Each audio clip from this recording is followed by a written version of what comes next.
7 సంఖ్య మంచిది కాదా? తెలుసుకోవాలి అంటే ఈ వీడియో చివరి వరకు చూడండి. 7 సంఖ్య అశుభం అనే మాట కేవలం మూఢ నమ్మకం మాత్రమే. ఆధ్యాత్మికంగా దీనికి గొప్ప స్థానం ఉంది. సూర్యుడి నుంచి వచ్చే కిరణాలు, పాతాళం కింద, పైన ఉండే లోకాలు, ద్వీపాలు, అగ్ని దేవుడి నాలుకలు, సంగీతంలోని స్వరాలు కూడా ఏడే. అతి పవిత్రమైన తిరుమల కొండలు, వివాహంలో నూతన దంపతులిద్దరూ కలిసి వేసే అడుగుల సంఖ్య కూడా ఏడే. ఇన్ని శుభప్రదమైన అంశాలతో ముడిపడి ఉన్న పవిత్రమైన 7 సంఖ్య ఎన్నటికీ అశుభకరం కాదు. 7 సంఖ్య చాలామంది దృష్టిలో శుభసూచకమైనది, లక్కీ నంబర్. ఎందుకంటే హిందూ శాస్త్రాల్లో 7ను దివ్య సంఖ్యగా చెప్పారు. సప్తఋషులు, సప్త సముద్రాలు, సప్తలోకాలు. వారంలో 7 రోజులు.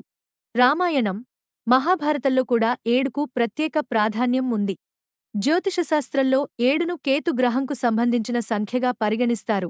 ఇది ఆధ్యాత్మికత, జ్ఞానం, తపస్సు సూచిస్తుంది. కాబట్టి 7 సంఖ్య మానసిక, ఆధ్యాత్మిక శ్రేయస్కి మేలు చేసే శుభ సంఖ్యగా భావించబడుతుంది. మీలో ఎంతమందికి 7 సంఖ్యతో సంబంధం ఉందో కామెంట్ రూపంలో తెలియజేయండి. వీడియో నచ్చితే లైక్ చేసి మన ఛానల్ని సబ్స్క్రైబ్ చేయండి.